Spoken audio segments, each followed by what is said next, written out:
On passe à la communication d'après, les échecs répétés d'implantation. Voilà, c'est la dernière.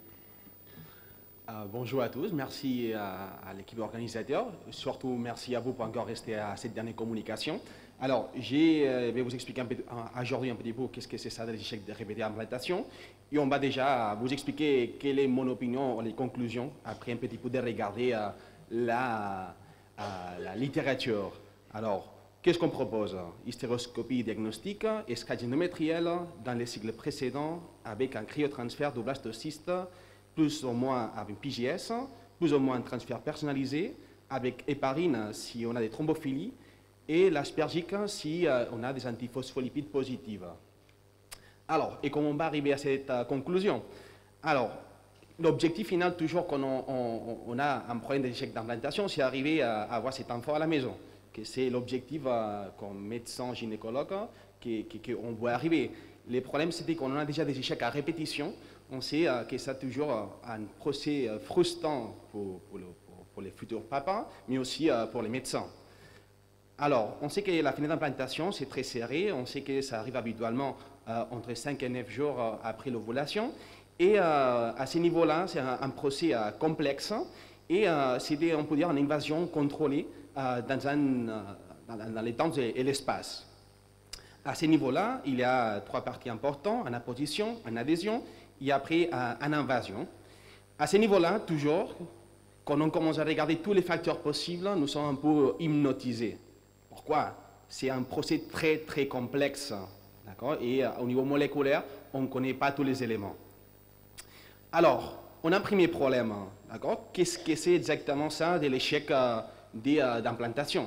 D'accord? En anglais, les RIF. Alors, on a différentes définitions, d'accord? Au niveau échec de la grossesse après 10 transferts d'embryon de bonne qualité, ça c'est une définition ancienne. Au moins 3 cycles de transfert d'un embryon de bonne qualité frais ou congelé après les transferts d'au moins 10 embryons frais ou congelés. Et en dernière définition, c'est défini comme un échec d'une grossesse clinique après les transferts d'au moins 4 embryons de bonne qualité en au moins 3 cycles frais ou congelés chez un enfant des moins de 40 ans. Alors, il faut penser qu'ici, il y a une histoire, d'accord? Alors, ça fait déjà plus de 15 ans, on transférait les embryons J3, probablement la qualité c'est inférieure, la congélation, c'est pas la même qu'aujourd'hui. Alors, les choses, c'est clair, d'accord? Je sais qu'est-ce que c'est pas un échec d'implantation. Alors, il ne faut pas les considérer déjà des femmes qui ont plus de 40 ans, qui ont déjà des échecs répétés parce qu'il y a une réponse ovarienne faible, ou bien qu'ils ont déjà des problèmes diagnostiqués, des endométrioses, des hydrosalpinx, qui après qu'ils ont des embryons de mauvaise qualité, ou bien des problèmes déjà au niveau cavitaire, ça veut dire des fibromes, sous-muqueuses, des polypes, et aussi des endomètres inadéquats qu'on vient de parler. Alors, quelles sont les étiologies? Alors, au niveau des étiologies, basiquement, on a 3 facteurs, d'accord? On a les facteurs de l'embryon, on a les facteurs de l'endomètre et la communication entre les deux. Alors, au niveau des gamètes, c'est clair que si déjà on part d'une qualité faible de l'espermatozoïde ou de l'ovocyte, on aura des embryons de mauvaise qualité. Et qu'est-ce que c'est en mauvaise qualité au niveau de l'embryon? Un embryon qui est aneuploïde, qu'il y a un zone pellucide endurci, ou bien qu'on a des embryons qui ne sont pas bien parce que les cultures, ce n'était pas optime. Il faut aussi toujours voir que les facteurs endométriels, ça dépend d'un facteur au niveau de l'utérus, qu'il n'y a pas des problèmes congénitaux, pas des problèmes intracavitaires, pas des problèmes externes, des problèmes immunologiques et des thrombophilies. À ce niveau-là, aussi, la technique de transfert, c'était quelque chose d'important. Déjà, il y a l'évidence claire qu'il faut faire un transfert toujours sous échographie. En plus, les cathéters, c'est meilleur que c'est toujours un cathéter souple. On sait qu'habituellement, quand on utilise des cathéters rigides, les chances de réussite en grande partie, ça va réduire. En plus, c'est conseillé de placer les cathéters dans les milieux de l'utérus et après placer les cathéters souples un peu plus à l'intérieur de centimètres de fundeuse. À ce niveau-là, on sait aussi que la communication, c'était encore, il y a beaucoup d'études, on connaît beaucoup des facteurs moléculaires, mais l'interaction entre tous, c'est difficile. D'accord? Que ça, probablement, on aura plus de choses à parler d'ici quelques années. Et après, aussi, très important, les soutiens corrects de la phase lutéale, qu'on a déjà un petit peu discuté. Alors, un petit peu, je suis plus focalisé au niveau des traitements, des choses qu'on peut faire, d'accord, les possibilités d'intervention. Alors, on peut parler des interventions qu'on fait au niveau de l'embryon et aussi au niveau de la réceptivité endométrielle.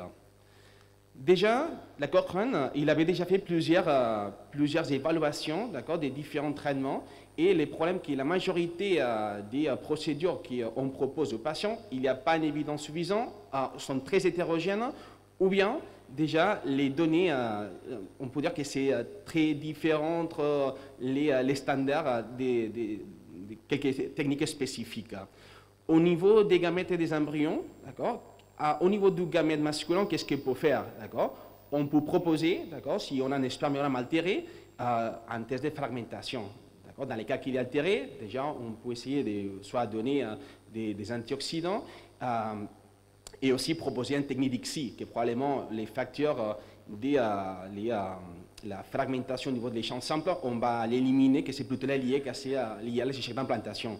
Après, on sait que sur cette étude externe faite en 1999, on sait que sur 2,5% des patients, on trouve désormais on trouve des translocations. Alors déjà, indispensable, demander les deux de faire des cariotypes.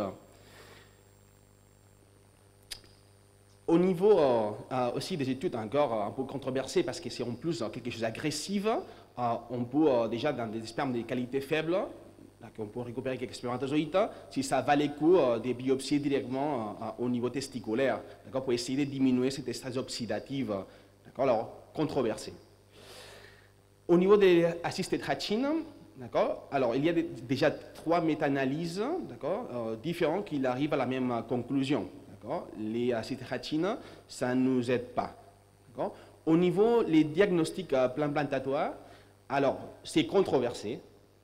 Les anciennes technologies, quand on fait des biopsies à J3, du blastomère, on avait une technique de FIGE beaucoup moins spécifique, on avait un taux élevé d'hémocytisme, que ça peut arriver à 50%, et des fois il faut aller biopsier du blastomère, on connaissait que ça diminue la viabilité. Aujourd'hui, avec les nouvelles technologies, en utilisant des microarrays CGH ou des NGS, au niveau d'une biopsie au niveau du blastocyste, les études, ça ressemble que ça peut augmenter l'engagement pregnancy.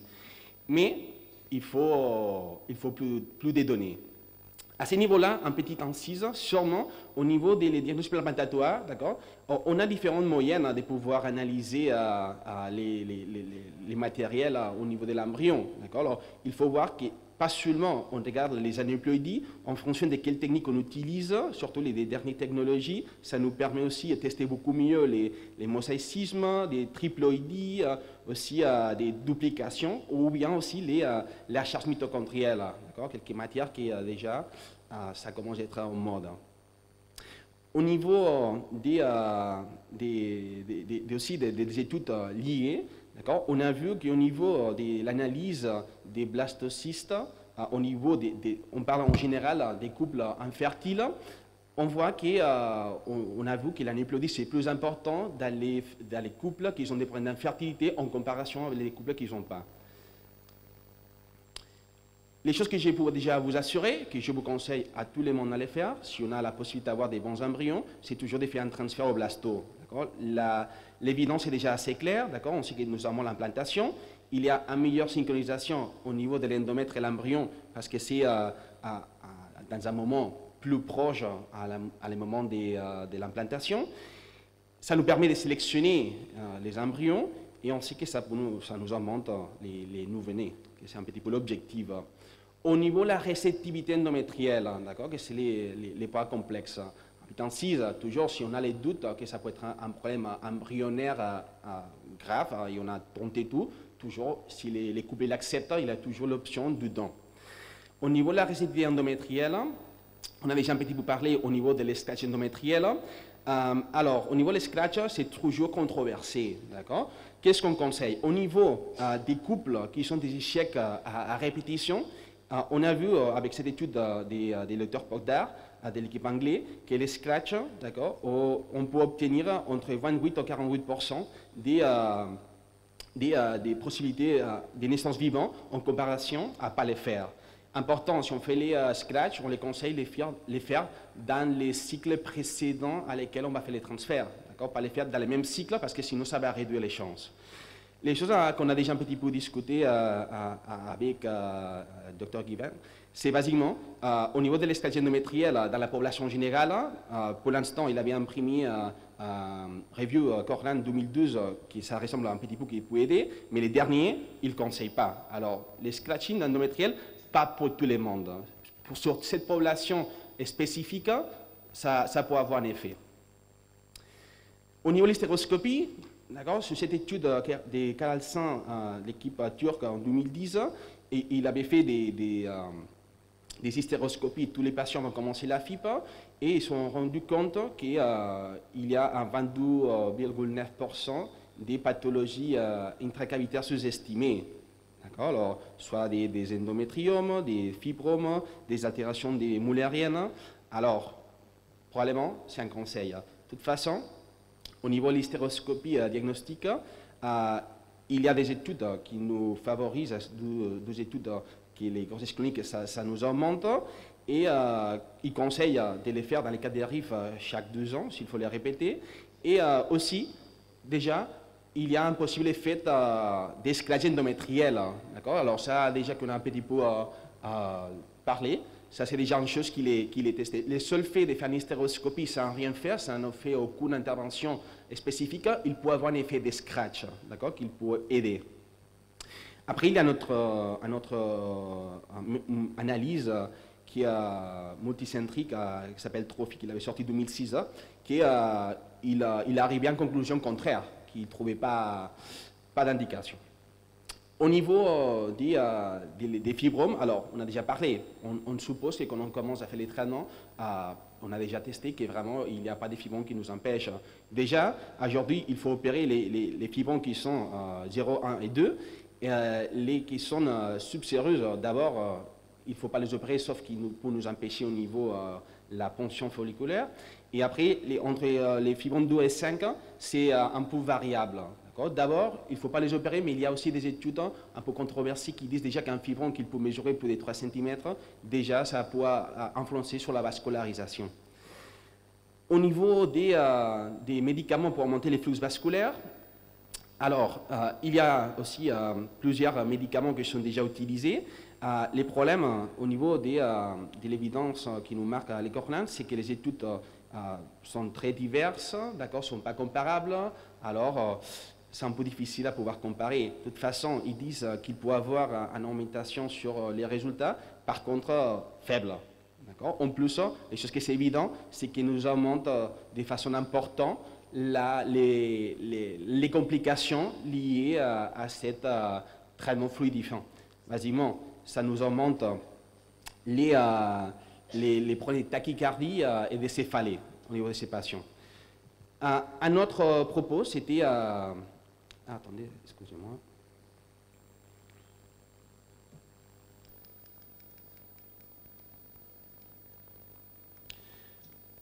Oui. Alors, l'option de faire un frisol.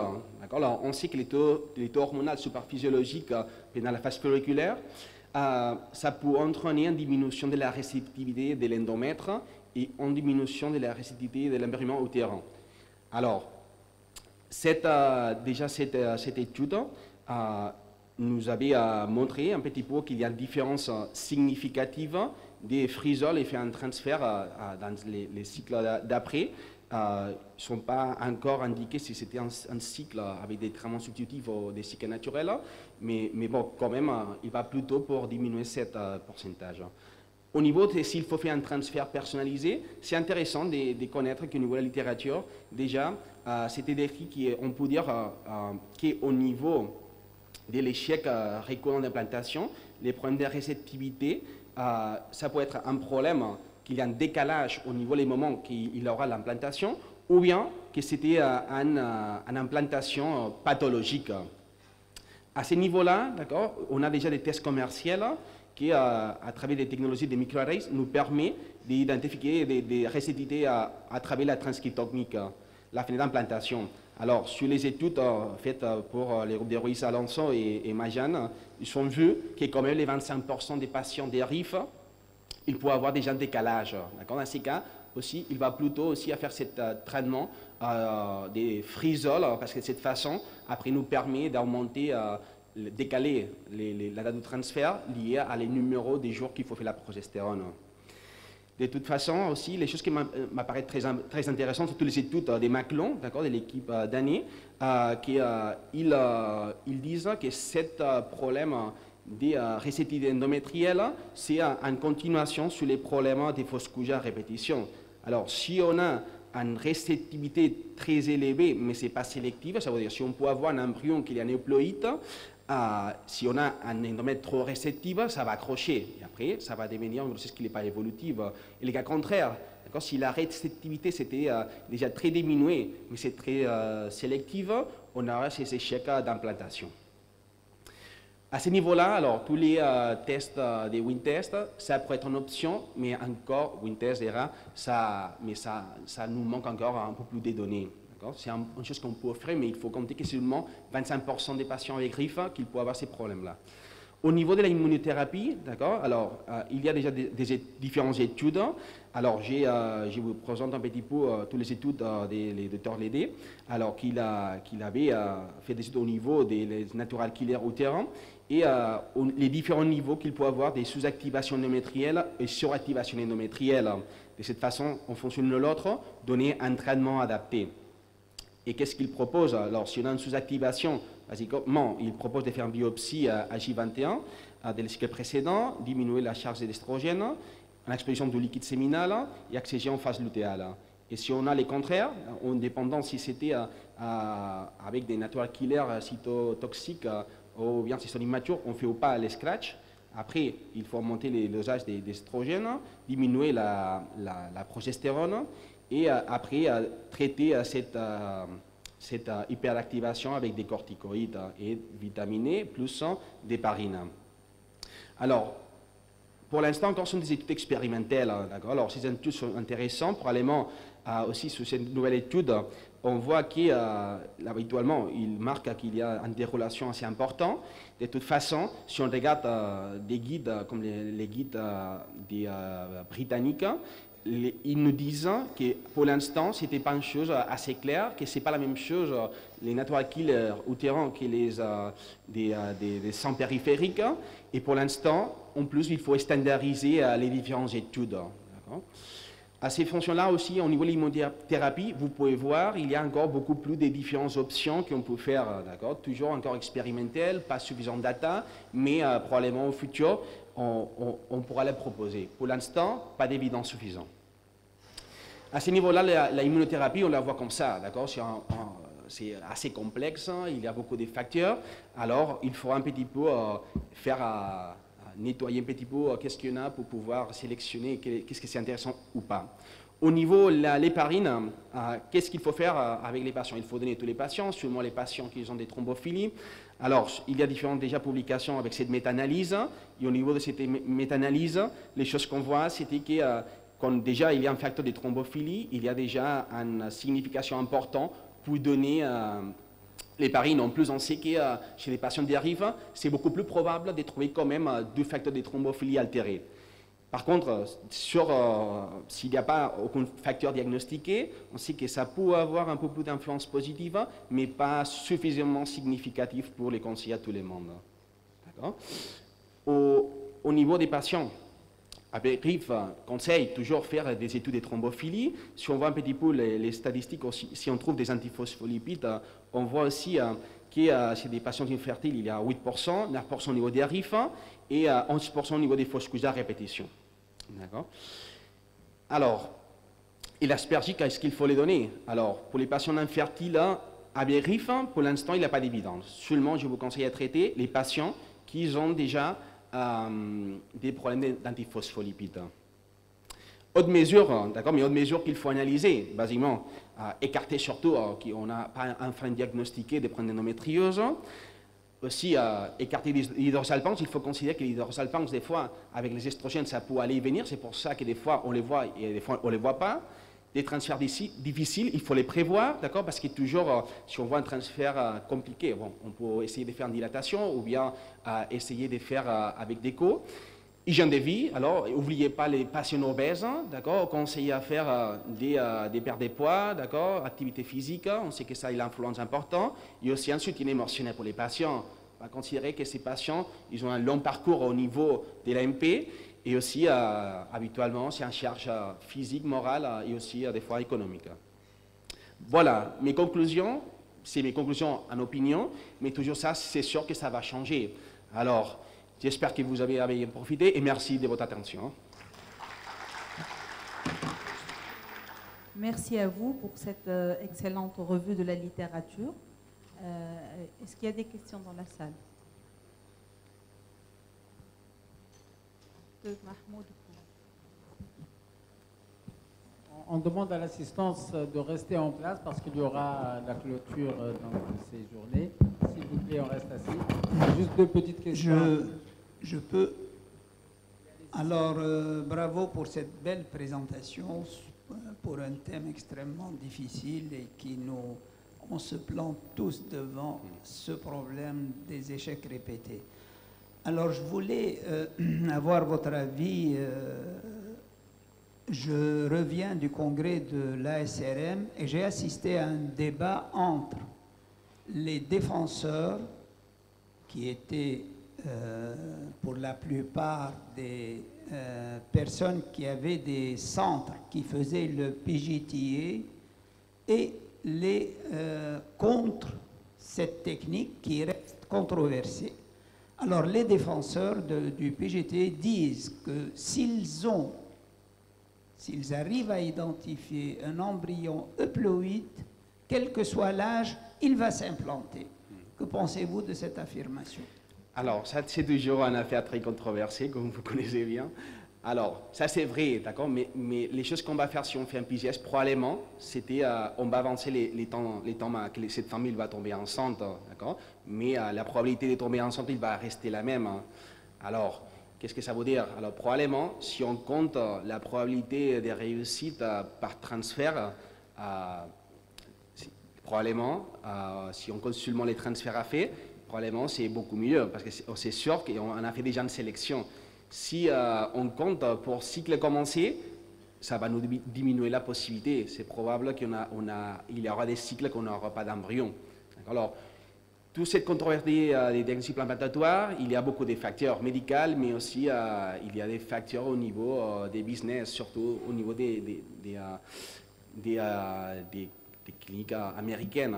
Alors, c'est encore controversé. Comme vous venez de savoir, il y a des groupes comme Gleicher qui est tout à fait en contre et des groupes comme Mounet qui est tout à fait à faveur. Alors, il faudra voir qu'est-ce que ça va venir, surtout dans les moments que ça va diminuer les coûts du traitement. Alors, ma deuxième question concerne les fibromes. Le fibrome type 3, il y a deux papiers très récents.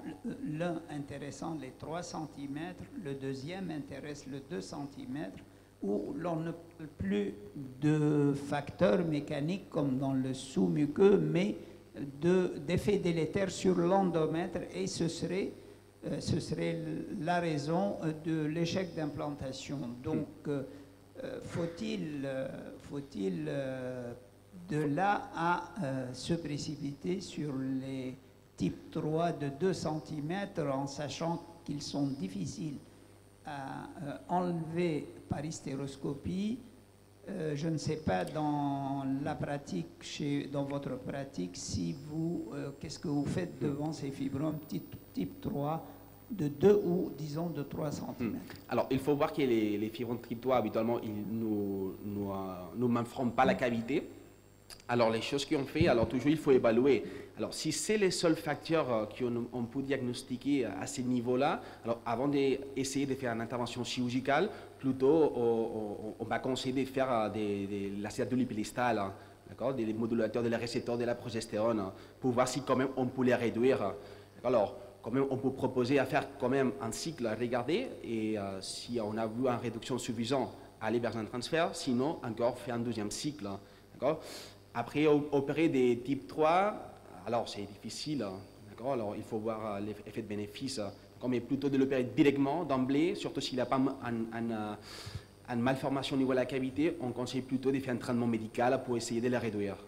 Ou bien aussi, il y a un groupe de Séville qui est en train aussi de traîner une technique avec des radiofréquences locales, voire vaginales, pour réduire la taille.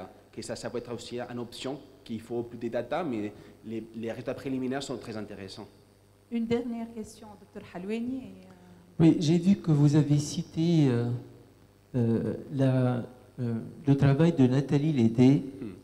Et en voyant, j'ai suivi un peu ce qu'elle a fait, cette femme, et j'ai vu que ce qu'elle a fait, c'est relativement logique concernant l'immunologie, concernant l'indication du scratching. Alors, ma question, est-ce que vous avez essayé cette façon de faire? Parce que ce qu'elle donne comme résultat, c'est des résultats de grossesse fantastiques. On a essayé, d'accord, mais on n'a pas suffisamment des données pour vous dire oui, ça fonctionne, ça ne fonctionne pas. Alors, on a surtout des patients français qui nous arrivent, surtout qu'on a des essais répétés, mais déjà liés, pas à un traitement des fibres, sinon à un traitement des dents. Alors, on écarte qu'il peut y avoir des facteurs au niveau embryonnaire et on peut vous dire des résultats. Alors, on avait des résultats positifs et des résultats négatifs, mais je ne peux pas vous dire exactement si ça nous avait bien fonctionné ou pas. On a une variabilité des résultats. On va remercier Merci Dr Gonzalo pour sa présentation.